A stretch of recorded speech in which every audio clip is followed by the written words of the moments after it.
আসসালামু আলাইকুম প্রিয় শিক্ষার্থী বন্ধুরা, আশা করি সবাই ভালো আছো। আলহামদুলিল্লাহ আমিও ভালো আছি। এই পর্বে তোমাদের নবম দশম শ্রেণীর অনুশীলনী 13.2 এর 5 নম্বর প্রশ্নের সমাধান নিয়ে হাজির হয়েছি। তো চলো সমাধানে চলে যাই। দেখো 5 নম্বর প্রশ্নে বলা হয়েছে এখানে একটা ধারা দেওয়া আছে এবং বলেছে ধারাটির অষ্টম পদ নির্ণয় করো। তো তোমরা জানো 13.1 হলো সমান্তর ধারা এবং 13.2 হলো গুণোত্তর ধারা।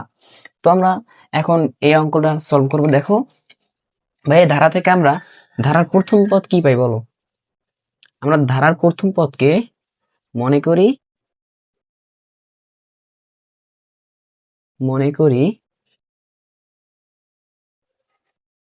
ধারার প্রথম পদ। আমরা ধারার প্রথম পদকে এ দ্বারা প্রকাশ করি। দেখো তো এই ধারার মধ্যে প্রথম পদে কে আছে ভাইয়া?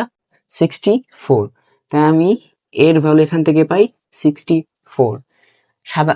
সমান্তর ধারার ক্ষেত্রে আমরা সাধারণ অন্তর চিনি, আর গুণোত্তর ধারার ক্ষেত্রে সাধারণ অন্তর হয় না, গুণোত্তর ধারার ক্ষেত্রে হয় সাধারণ অনুপাত। তো সাধারণ অনুপাতকে আমরা কি দ্বারা প্রকাশ করি ভাইয়া? এবং ধারার সাধারণ অনুপাতকে আমরা আর দ্বারা প্রকাশ করি। এবং তুমি বলবো ভাইয়া আর এর মান কিভাবে আনি?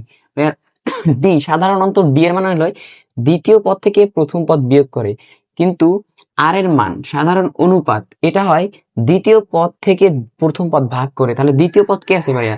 32, এইটা উপরে যাবে এবং দ্বিতীয় পদ প্রথম পদটা কে আছে? 64। এইভাবে তুমি আনবা, ঠিক আছে? দ্বিতীয় পদকে প্রথম পদ দ্বারা ভাগ করবা। দ্বিতীয় পদ আছে 32 আর প্রথম পদ আছে 64, এই দেখো ভাগ করছি। এবার এটাকে যদি আমরা একটু কাটাকুটি করি, দেখো তো ভাইয়া 32 একে কত? 32 এবং 32 দুগুণী হয় 64। তাহলে টোটাল আমরা আর এর ভ্যালু পাই 1/2। দেখো এটা বুঝছো কিনা? আর এর মান কিভাবে আসছে বুঝছো? এবার দেখো আমাদের বলছে ধারার অষ্টম পদ নির্ণয় করো। এখন আমরা জানি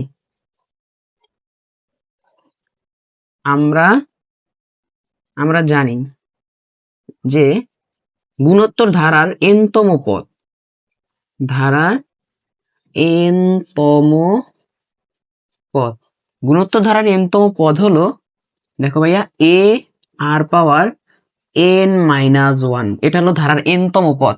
আমার কততম পদ নির্ণয় করতে বসে? দেখো অষ্টম পদ। তাহলে আমার n এর ভ্যালু কত? আমার n এর ভ্যালু হলো 8। তাহলে আমি বলতে পারি সুতরাং ধারার 8তম পদ এ আর পাওয়ার 8-1। দেখো ভাইয়া এন কি?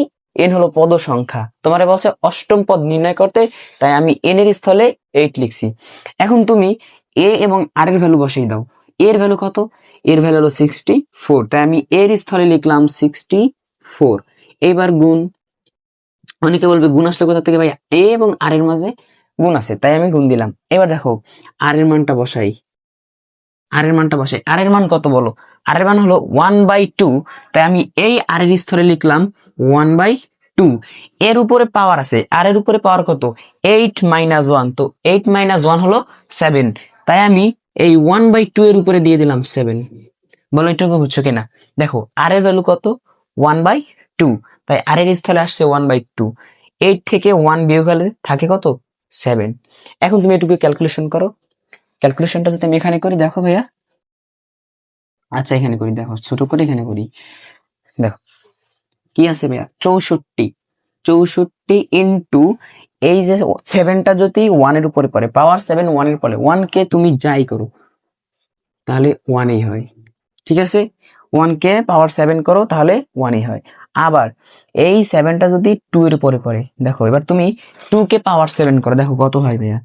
2 কে যদি আমরা পাওয়ার 7 করি তাহলে হয় 128। নিচে হয় 128 ভাইয়া, নিচে কত হয়েছে? 128। দেখো একবার পাওয়ার 7 1 এর উপরে পড়ছে, 1 হয়েছে। ক্যালকুলেটর করে দেখো 1 হবে। একইভাবে পাওয়ার 7টা যদি 2 এর উপরে পড়ে তাহলে হবে 128। এবার দেখো তো এইখানে আবার কাটাকাটি করা যায় না? 64 একে 64, আর 64 দুগুণী কত ভাইয়া? 128 না? দেখো তো একটু, 64 দুগুণী কত? 128, ঠিক আছে? তাহলে আমরা লিখতে পারি কি, দেখো তো এখান থেকে কাটাকাটি করে কি পাই, উপরে 1 আর 1 এই দুইটা গুণ করো, গুণ করলে হয় 1 আর 1 গুণ করলে হয় 1, আর নিচে থাকে 2। তাহলে বলো তো টোটাল অষ্টমতম পদ কত পাইলাম, 1/2। তো এই ধারাটির 8তম পদ কত, 1/2। এটা ছিল আজকের পর্ব 5 নম্বর প্রশ্নের সমাধান। পরবর্তী পর্বে আবার কোনো নতুন প্রশ্নের সমাধান নিয়ে হাজির হবো। সবাই ভালো থাকো, সালামু আলাইকুম।